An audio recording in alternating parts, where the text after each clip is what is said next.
Hello, guys, and welcome. My name is Carl Melford, Emergency Manager for Healy County. I'll be the moderator for tonight. First off, thank you all for coming. So the format that we'll go through today, I'll introduce some folks that are here for this presentation. We'll jump into the presentation, and then we'll have a Q&A section at the end. So I'll ask you to hold your questions until the end, and we'll bring you up to the microphone for questions. This is being broadcasted on YouTube. If you're listening on YouTube, actually we have a portable mic. Thank you, Dave. If you're listening on YouTube, during the questions and answers section, you can type your questions into the chat box and we can address them here. So first off, I want to introduce Supervisor Tim Humphrey. Come up here and say a few words. Again, thank you for being here. There's been a lot of rumors of what we're doing and if we're doing anything, or is everything stopped, we can't do anything, and so we're going to help stop the rumors, and that's why we're having these meetings. We didn't reach out to the public for a lot of public input and let you know what we were doing, because in a design such as this, we didn't know what we were doing. But we had the money through DEMA when Governor Ducey put $100 million into DEMA for fire and flood mitigation. So what that did is that gave us funding to hire engineering firms to design drainages for these creeks and to help us get better flow out of them. Prior to that, we didn't. When we got with the federal, they told us to design something and they would approve it or disapprove it. So when we're just a county, our engineers are capable of some things, but not entire drainages. And so the good thing is that we had that money to hire engineering firms. So in their design, what they look at is the drainages, and once we kind of get a design of how we could better flow the drainages, well, then we have a lot of property owners in a lot of those drainages. So even though we may start designing something that we think will work, or that'll carry the water, then we have to present it to the people that own parts of those creeks and waterways. So until we get with the homeowners, once we start with the design, and then once we get with the homeowners or property owners, some of them would allow us to go in and do some work. But if they say, no, I don't want you on my property, well, then we're kind of at that where we can't go in and we're not just going to take over somebody's property. So a lot of the design was worked on, but then we had to get with each individual property owner to see how they fit, or how they would give us an easement to do work on that particular property. So that's why we haven't reached out to anybody, because we weren't sure what we were doing, but we're a couple weeks out from being 90% on the plans. So now it's time to let the public know. YouTube, thank you for tuning in, and thank you people for being here to be able to ask us questions, because what's going to happen is we're going to have a little bit of slides and things, and the engineers from J.E. Fuller is going to explain to you what our design is looking at for these waterways, and then we'll open it to question and answer. And so you're welcome to ask questions. And like I say, we have a mic for your questions, and so we'll answer your questions. And so that's why we're here this evening. And so I appreciate your time, and I'll turn it back over to Carl so he can go ahead and keep introducing people, and then we'll start with a slideshow. And by all means, we're here to help you understand more of what's going on and to work with you on what we're doing. So thank you.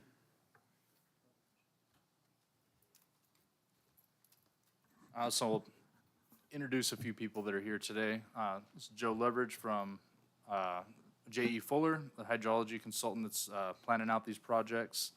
We got Steve Sanders, our Public Works Director, Tom Goodman, an engineer, Dar Darulak, flood control engineer, and Justin Quarles, emergency management specialist.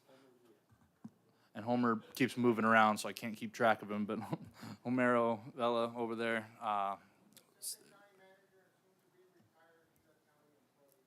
So we're enjoying our last 48 hours with him. So, oh, and if you guys want to just stand up and introduce yourselves real quick.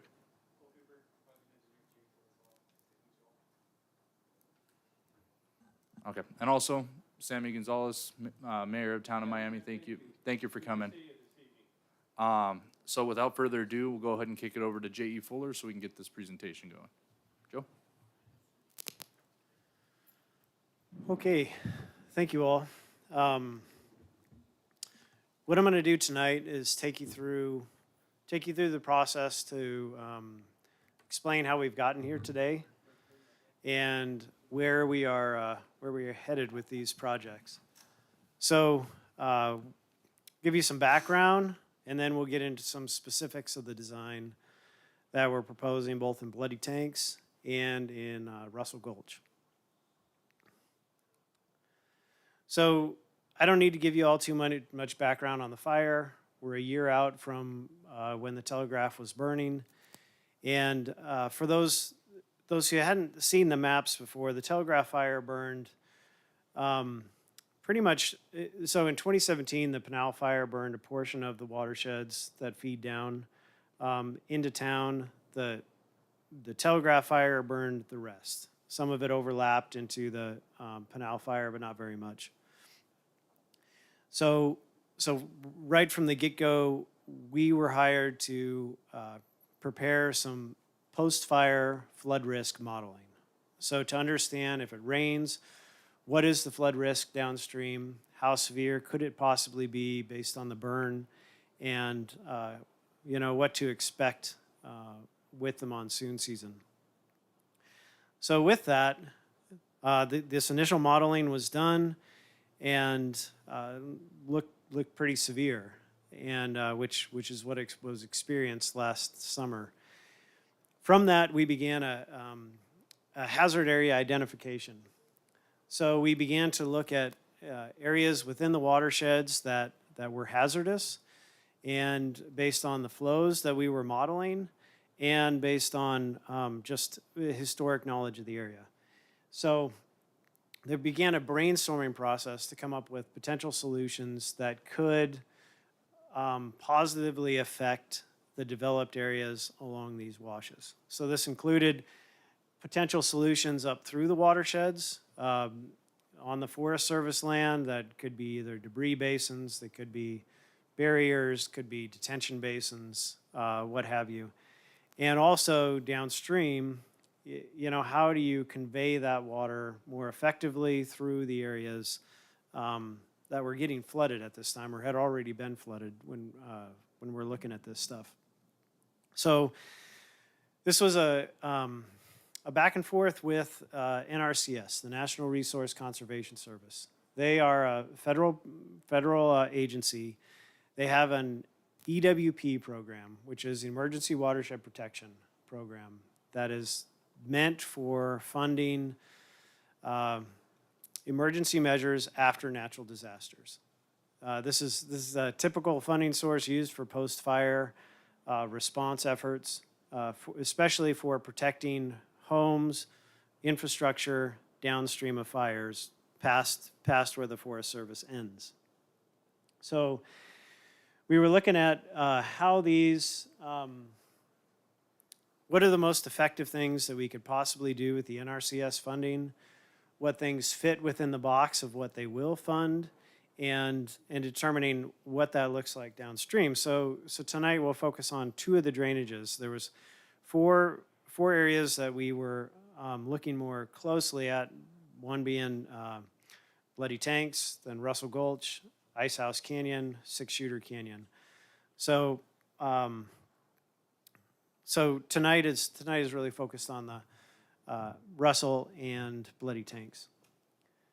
So with this, there was a whole series of flood risk modeling done to better understand the hydraulics, how the water flows through these areas in a flood event or in pre-flood conditions or pre-fire conditions. And then based on that modeling and the new topography, development of detailed designs about what could actually happen, a lot of background work to understand the geotechnical considerations in the area, the utility considerations in the area, and that sort of thing. Property ownership. So I talked about this a little bit, but NRCS, they're involved in this. So they're the primary funding source for these projects. It's actually a 75-25 split. So they pay 75. The local is supposed to pay the 25. And Steve and Tom can talk more about that as far as how that's funded on the county side or with state money. And so, but it's a partnership in which they have to review the plans, make sure that the things we're calling out on the plans actually fit within the things that they'll fund. So right now, where we're at is we're reaching final plan stage for these washes. They have to still get approved by NRCS, and we have a few steps left before these go to construction, and so that's why we're reaching out to you tonight. So the engineering process, there's flood modeling. Then we take it into geotechnical analysis, both looking at subsurface conditions within these washes, depending on how we're proposing excavation or not. And the survey, property owner meetings, design development, and then it moves on to construction. So let's get right into talking about some of the specifics, and we'll start with bloody tanks. Bloody tanks. Bloody tanks is a challenge due to limited right-of-way to be able to convey a lot of water through a relatively small channel compared to what the watershed can produce. So what we were finding is that with most of these washes, it's not exact, but the 100-year, the 1% chance storm that FEMA maps are based off of, FEMA floodplains, before the fire equates to about the 10-year event, 10% chance of happening post-fire.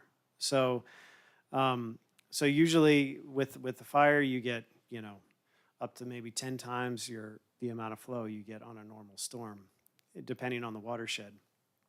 So with bloody tanks, what we looked at was, okay, what can we affect within that confined corridor of buildings and walls and roads and that sort of thing.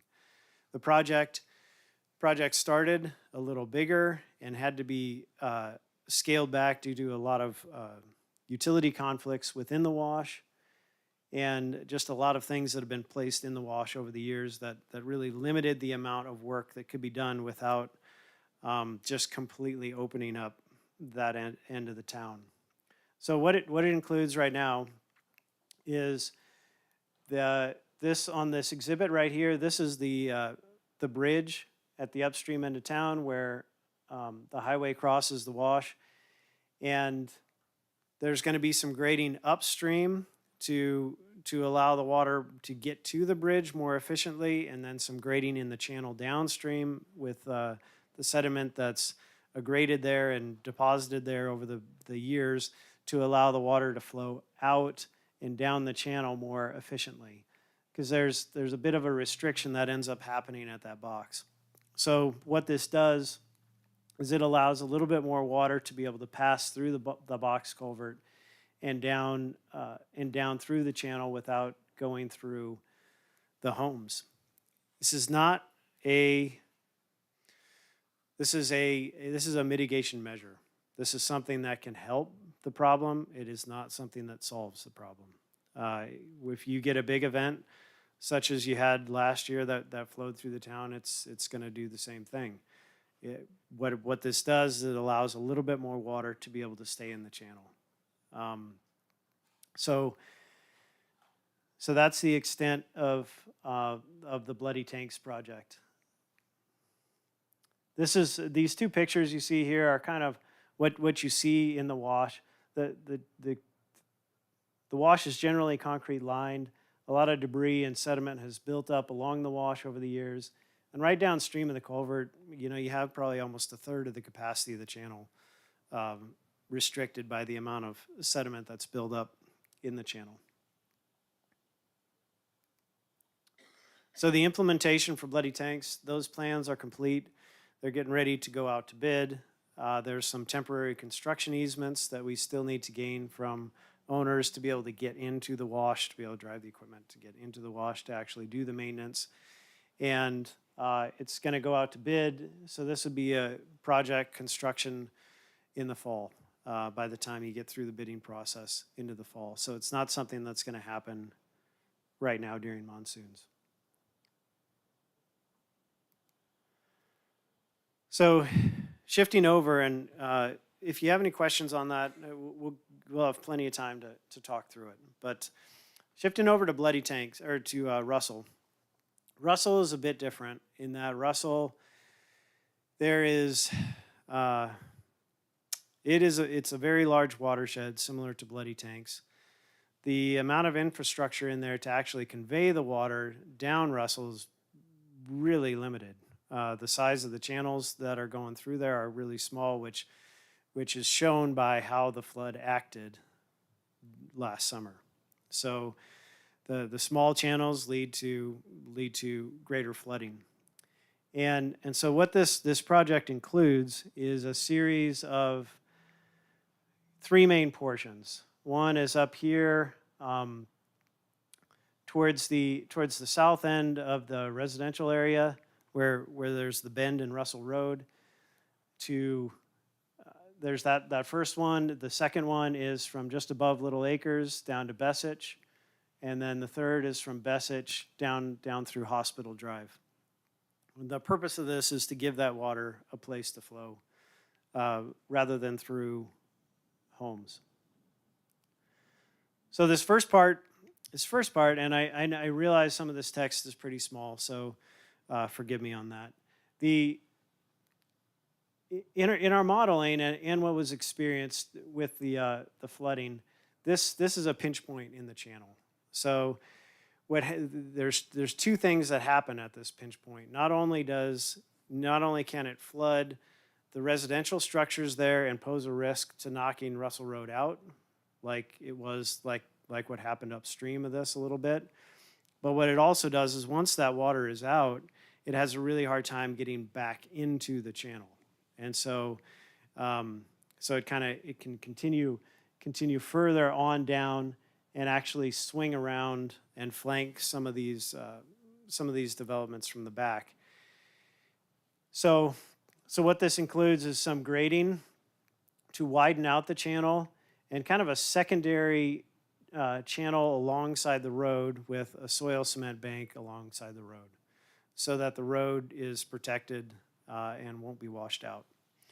So that what this does is it gives this capacity for the 10-year post-fire event. Similar in scale to what was seen last summer. The next part is essentially from upstream of Little Acres down to Bessich. This is a section where you have an existing berm on channel left, the side towards the mine and the hospital, and what you have is a wide area. Once you get past Little Acres, a wide area to the APS and SRP substation, to the county facilities, and on down to the north. What happened through here is when the floodwaters come out of the channel above Little Acres, they go through Little Acres, as what we saw, into the substation, which is the only, if that substation gets taken out, it's power out for a big area. And then it's hard for that water to get back into the main channel. So what ends up happening is you get a lot of sediment deposition in that area right downstream of Little Acres, and the water really spreads and is really hard to confine to get back into a channel at Bessich, because Bessich is a low water crossing.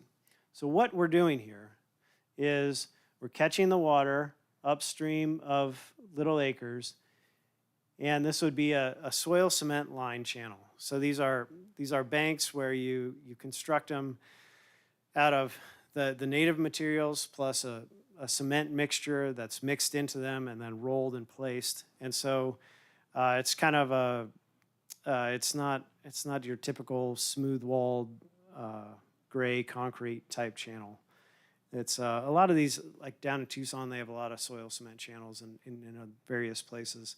And so it has a natural bottom, but these cement banks to protect. Those cement banks then extend down below the grade between 8 and 9 feet, which is based on the potential scour, the amount the water can actually dig up the dirt while it's flowing so that they aren't undermined. Downstream, what happens is the channel right bank, the bank that's towards the substation, that bank is going to lay back. And we are going to let that water spread through the area that it wants to spread because there's nothing really there. So we want that water to be able to allow it to spread this way as it does, which helps give a detention effect, helps slow the water just a little bit, helps some of the sediment drop out before it gets down to the box culverts down further. And the water just wants to do that, and so we want to allow it to do that in that area. Towards the hospital, that whole berm will be basically that same soil cement bank, so that we're making that bank a lot more resilient for the hospital itself to keep it from failing. What this does is it gives us conveyance, and it gives us a way to maintain that channel to known elevations to allow enough water to be able to pass down, not affect the hospital, not affect the substation. One thing with this, like we were talking about with bloody tanks, is this is designed up to a certain point. We aren't designing to every possible event that could happen in the watershed.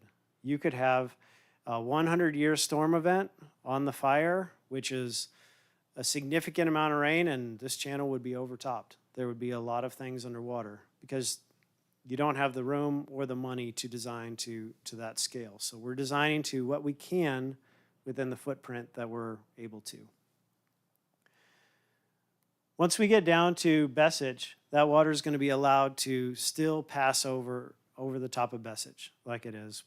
There's some constraints there with high pressure gas lines, gas service lines, water lines.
Imagine that. Yeah, so like Camaro said, we're constrained with what we can do. What we're doing on this is we are pushing the limits a little bit of what we can do by expanding the capacity of what is out there so that we can protect homes and infrastructure to the best of our ability. Downstream of Bessage. Okay, I'm back. Okay. Downstream of Bessage.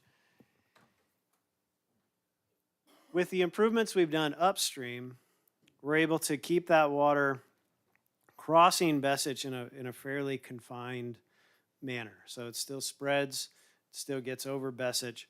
Once it gets down below, though, that channel is in rough shape in its current condition.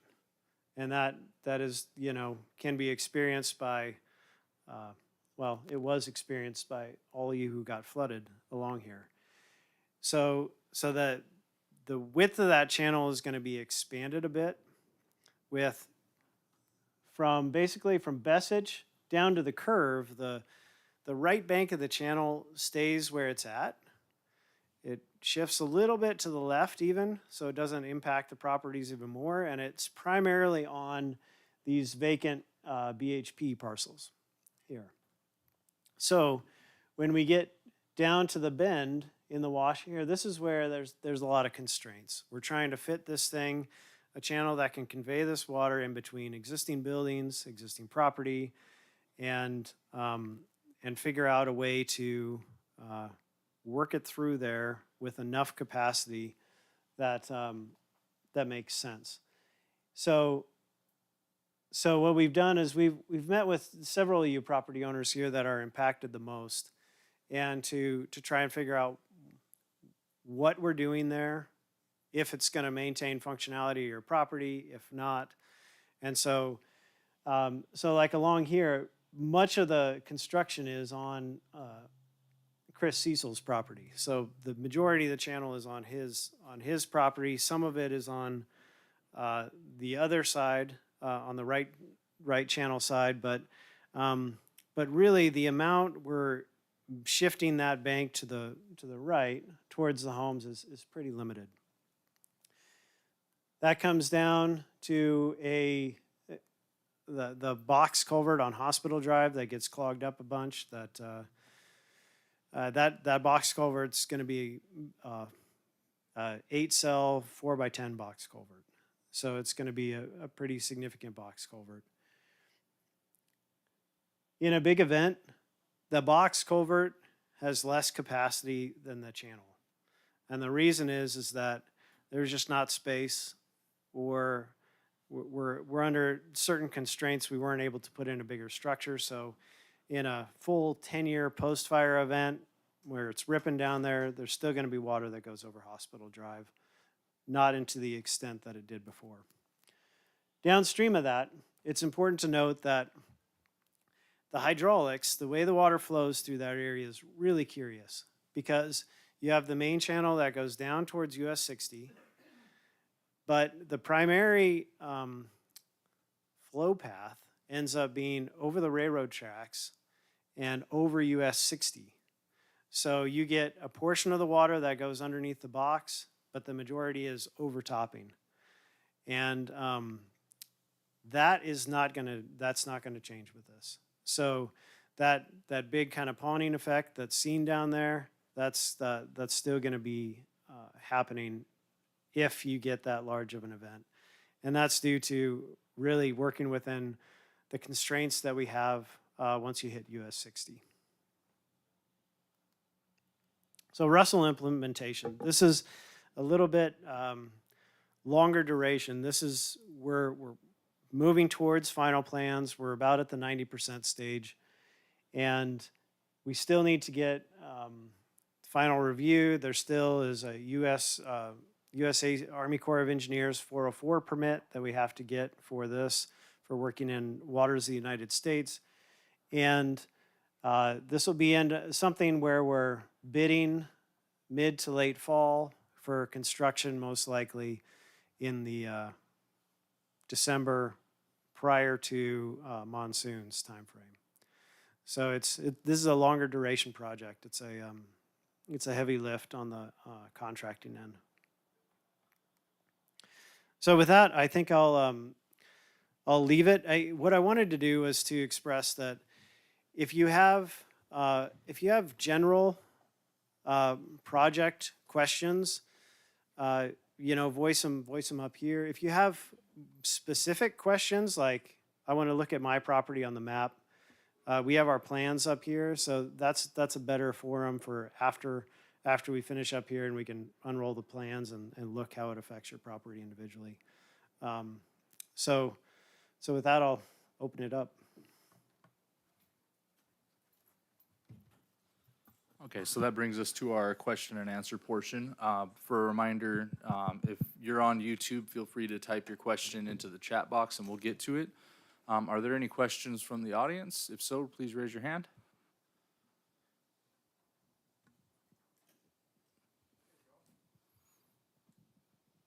Hi, my name is Pete Phillips. I live off Russell Road. I was wondering if there was any plans for reconstruction of the damaged Russell Road.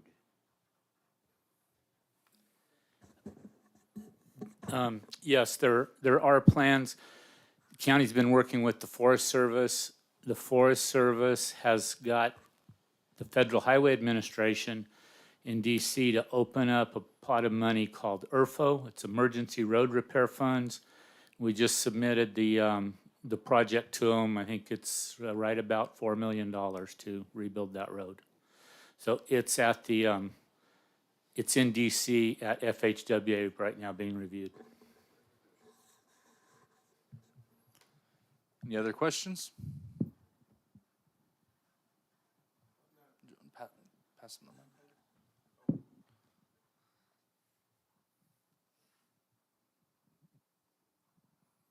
Steve Martin, Huey Street, Little Acres, but I noticed in the mobile home park down below, it took the mobile homes and did quite a bit of damage to those, and there's people that still live there. And from what I've understood is they've got a month to clear out. They have a month to try to find another place to live. This is a hard thing to do. Is there going to be any funds helping people? I know the mines up here at Freeport McMoran hired all the contractors that wanted to work, come in and help clean mud out of your yard, which was great. They did a good job.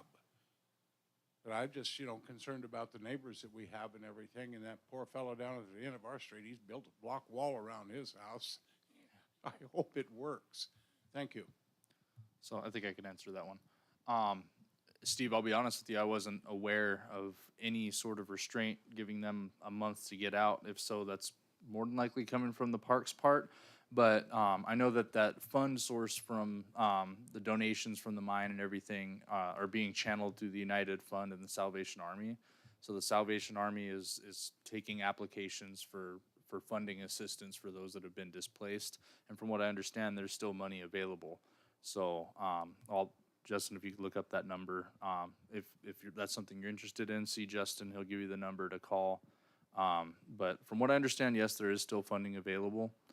And yeah, I'd be interested to talk to you offline too afterwards about the information about the moving out. If I could add, we are working with the owners of the Little Acres Mobile Home Park, what they are telling the people, and we are asking for a piece of their land if we extend the project on above them. And what they're telling the people that are still there in one place, there's, 3 trailers. I don't know what kind of deadline they'd give them or something. We just told them for us to put the project across you guys, we need this room. And they're working with the people there, but whether they're trying to find them funding or places to live, I don't know that. I'm one of them, and verbally, I was told 2 weeks ago, we had to August 1st, that the county was starting the work August 1st, and we had to be out on August 1st. You just saw our timeline. And I'll definitely go back to them and tell them that, because that's one of the main reasons I was like, I hadn't gotten anything you mind using the mic so we can? Oh, I'm sorry. No, you're fine. Verbally, I've been told August 1st because the county was starting their work. But now that I know some dates, that's why I wanted to come here to find out some dates. And while we can't answer on behalf of the mobile Right. home park, any questions, reach out to any of us and we'll be happy to answer them. Okay, thanks. There's another question in the back there.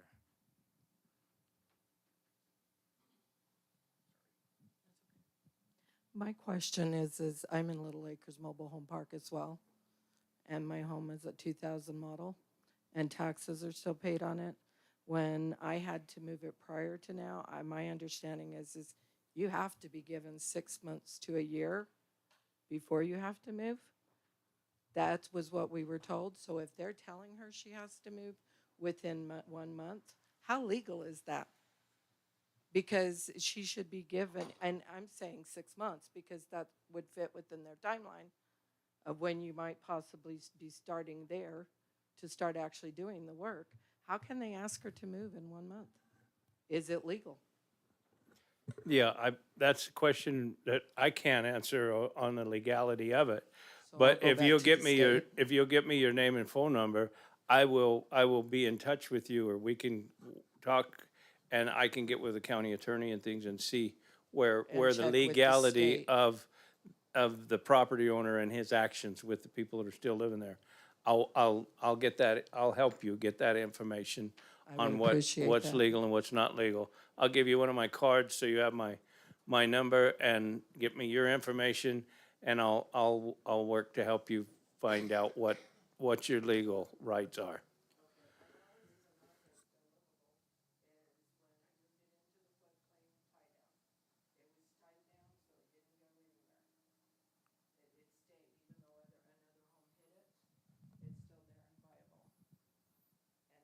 I want to know, so if I have to move, I can move it. Okay, yeah, I'll help you with that. So I'll add a little bit to that too. In my past career, I was in law enforcement, and the Landlord-Tenant Act is something to definitely kind of read through. I imagine that does apply in mobile home parks. I'm not 100% certain. It's been a while since I've been in that line of work. But the Landlord-Tenant Act was designed to prevent tenants from unreasonable evictions. Yeah.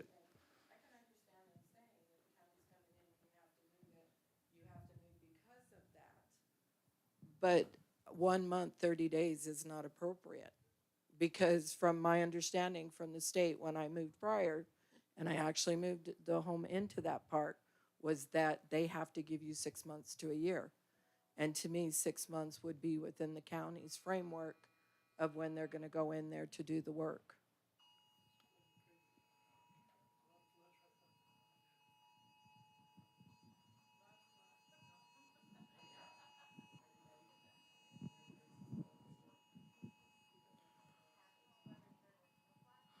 So our notification system is working.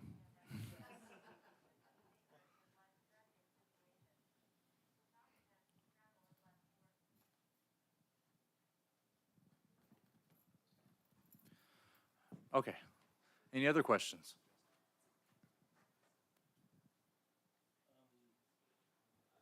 Maybe you were late. Okay, we went through the slide. If we could maybe go back to the slide, to the last of it, to explain, they have a business right there by the railroad track in 60. So, I mean, if we could just back up to that little section and explain to them that, how that's gonna work right at 60? Is that okay with everybody else if we just back up on that slide for a second? Because there wasn't a lot of questions and things. And then, yes. Yeah, so unfortunately, my slide doesn't extend all the way down to show that, but what happens right there, so you're downstream, right there, you got flooded, I take it? Yep. Like what we were talking about, the flow patterns there are curious in that portion of the water goes through the box culvert over towards the FMI property, and on down towards the wash. The bulk of it overtops the railroad tracks. And so with the project we're proposing on Russell, we do our hydraulic models to try and figure out what the adverse impacts are, where it's going to increase flooding unexpectedly in areas, where it's going to help it. What we were looking at was, how does this impact downstream differently than what it is now? And it's really going to keep the same patterns, because right upstream of the railroad tracks and 60, it's like a big basin. And you have a pipe outlet and you got a weir outlet, which is the railroad tracks. And so this doesn't help that. This doesn't make it worse either. It gets the water to there, and then the constraints downstream was outside of what we could do with this project.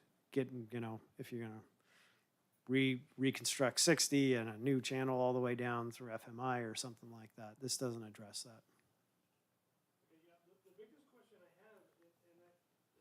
Okay, hold on a second. The city of Globe helped out a lot. They came over and looked at my concerns. My concerns is the wash between Walmart and the AMPM. There's no drainage between, there is a drainage, I think it's a 16-inch pipe. There's no way it's gonna handle. On the other side, I think there is a 24-inch pipe. Apparently the houses there gets flooded, like this flood we had right now. We got a major amount of water in Claypool right now. But the water can't go through there. Yeah. And the downstream, across from the 60, as you look, it's full. I mean, the dirt is higher than the creek over at Walmart. So it's not flowing downhill. And that's the only thing I want, is get that thing cleaned out so that the water has a chance to get out of there quicker. What we can do for that little 16-inch pipe there, I don't know. It was requested by a previous owner of the house to put another bigger culvert so that water has a chance to get through quicker. They told him they couldn't because it goes across the highway, not the highway, but Regis Road. It goes to the high school. And he goes, well, something needs to be done because that house gets flooded all the time. Come to find out, it gets flooded more than any house. It's just like we talked about before, it's a bowl. I mean, we sit in that bowl and we're at the bottom of that bowl, and all water stays there. It piled up today. I mean, the whole thing, it runs backwards. It runs behind Walmart, and there's no reason it should run that way. It should be running downhill. But it can't, because if you go down there and look, it's full of brush. We took pictures. City of Globe has them. Not sure if Yvonne still has them or not. But that's what we're wanting, to see if is there any way we can get that water to flow faster out of there. Yeah, that's not something we've looked at within the confines of the project we're working on now. Right, I understand it. And this, what you guys have got planned, I've looked at some of the plans. That's great. I mean, it's gonna, hopefully it'll contain all that water, but now you're telling me that it may not. No, once you get down past Hospital Drive, the water that's coming out of Russell is gonna do the same thing it did before downstream That's not good news. with 60. But if you have plug culverts and things and the city annexed that, but that's still in Gila County. So I'll get with the mayor of Globe, and if you have pictures, or I'll get with you and you can show me. So I'll meet with the mayor and see if there's not something that we can a project that we can work together on. Because if it got a drain, it needs to drain under 60, is that the problem? So that's an ADOT issue as well. And- Okay. That's what one of the representatives from Globe, he came over and told us. He called several Okay. different people. ADOT was gonna come over there and look. ADOT was gonna come over there and look. Okay. Apparently we haven't got the information if they did or not. Okay. It's the other side is the worst part. It's the other side of 60, which could be Freeport's problem. Okay. I don't know whose property it is. He didn't know whose property it was. So Okay. there's so many different properties there. It's unreal. And Okay. Joe, after we talked at the meeting in Miami, I give ADOT a call and relayed your concerns to him. I'll follow back up with them. I haven't, but I will. Because the culverts down there are halfway full of mud. Yvonne and I walked down there, took pictures. I remember that creek between Walmart and AMPM. I used to play there when I was a kid.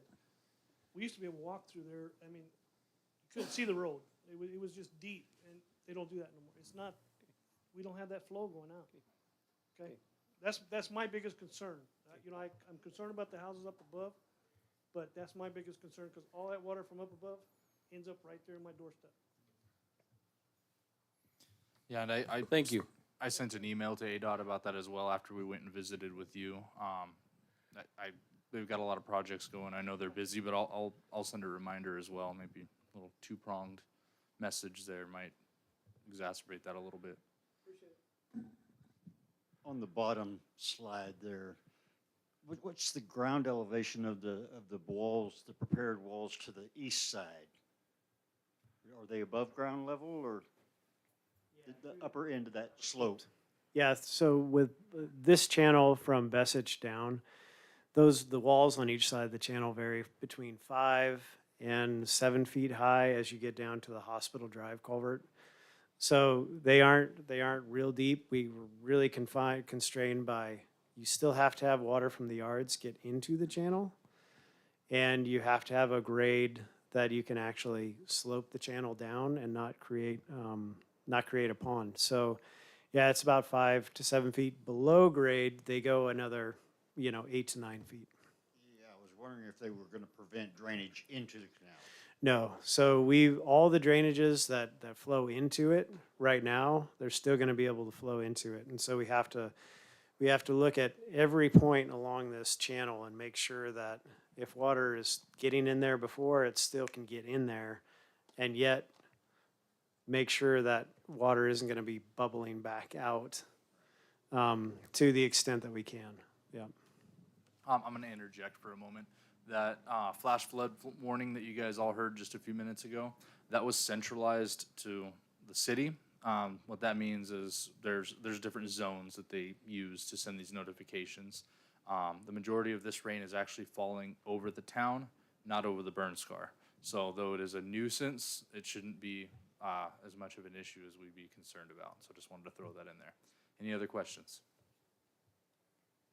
If we have time and you wanted to, Carl, we could look at the rain gauge. It shows, I think, a 6-shooter received a little bit of water, and the pinals, the gauges received water. That doesn't mean it's exactly where the gauge is at, but they're 0.04 inches is what was received at that gauge, and at the gauge up at Pinal, which I think is Whitfield. So a little bit of water, but not the rest of the gauges don't reflect anything. Yeah, we're showing 1.22 inches at Beer Tree, just below the community center right now. Nothing up on the barn scar, and less than a tenth down by CMX's plant. Another thing to take into account too with these rain gauges, because this actually came up as a concern today. People said, they're hearing different numbers of how much rain that we got that caused the flooding. Something to keep in mind is that this rain is not an even spread. Some of these gauges are going to be showing harder than others. It may be raining really hard here, and 100 yards away it's sprinkling, and that's pretty common. So we have to kind of look at those numbers as a cumulative total to have a good understanding. And another thing to take into account is that intensity is what our enemy is here. If we get slow and consistent rain, that's fine. The rain that's concerning to us is that high intensity rain in a short amount of time. So what you can see here, and I'll probably let Joe expand on it more here. These are the, you have to zoom out there a little bit, Dave. Okay, so the rain gauges, if you weren't aware, you can see the rain gauge data in real time at GilaCountyAZ.gov. Under the popular services, there's a big bubble that says rain gauges, and you can watch these in real time. This is the same information that we watch to monitor for situational awareness. Yeah, if you click on, there was a bubble that said 0.12. Zoom out. I think that's wrong. That's the gauge that is showing 1.22 on mine. It might depend on the interval that you're looking They at. might have that set up as an hour interval or something. I got this set up as, Yeah, Dave, if you I'm could reading click off of the J.E. Fuller website. Yep. And I think it's an instantaneous update. Yeah. So, well, Joe, you could probably explain this better than I can. Yeah, so what you're seeing up here is it'll tell you the amount of rain in a certain time period. So what you see is that 0.12, that's 0.12 inches in the 15 minutes. And then for each of those time durations, so over the 1 hour, the 1 hour is where you get the 1.22 inches of rain. So you can kind of see that in perspective if you're watching these gauges. Also be real careful when you're watching these gauges, when you take it as a, it's really good to look at your own emergency notifications, because what happens is National Weather Service is looking at both these gauges and radar. And some of the biggest storms that we've seen come through here and in different areas where we have gauges, the storm will find a convenient spot that's right in between gauges. And so on the radar, you'll see a red spot and a gauge on either side of it. And the gauges just don't reflect exactly what happened right there. That causes flooding downstream. So it's good to keep, it's a good piece of information. All of us are watching it all the time when rain is happening, and but it's good to, it's a good piece of info. Yeah, and the National Weather Service really does a good job of kind of taking in all of those variables. They'll look at the radar, they'll look at the rain gauges. They also have volunteers, they call storm spotters, that they can call and reference. And if you saw that I stepped out a little bit earlier, that's because they were calling me to see what we were seeing. So they really do take all those factors into consideration. And I'll take advantage of the microphone here and say, when we get these notifications, we broadcast it over our mass notification system. If you haven't signed up for it, I highly recommend doing so. You can do that at gilicountyaz.gov/Everbridge. This will send these notifications not only through the push notifications that you get, but text message, phone call, email, however you want to receive it. If you don't have access to the internet and don't know how to do that, this gentleman right here, he will help you out. You can just give him your information and he can get you set up. So before we close out, I want to say last minute, are there any questions? Dave, did anything come up on YouTube? Okay. Supervisor Humphrey, do you have something? No, I have nothing other than if you have questions in the future, feel free to call. You know, where we're going with the construction, or, you know, what stage are we at? I mean, we gave you, when we're expecting things to happen, but if we get closer to and you haven't heard anything, feel free to call. We'd be happy to update you. Cause a lot of times we get busy and we don't think about putting it in the paper that we're starting construction on Russell, but I guess we will, you know, cause people need to know that we're going to be doing some work around there. But if you have any questions as we go forward, feel free to call. And like it was stated earlier, if you have a more specific question about your property in particular, or any questions for any of us up here, we'll be around afterwards. Other than that, thank you guys so much for coming here. We appreciate your involvement. Oh, do you have something?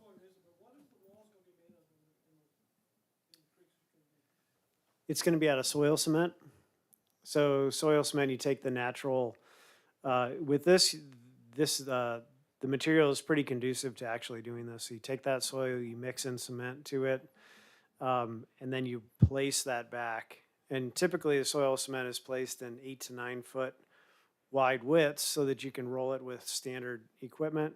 And then you build it from the top up. So you will go up. And so it's a really resilient type material, so it can take a lot of pounding from debris. And it doesn't, you know, it looks a little bit better than a gray concrete wall. Yep.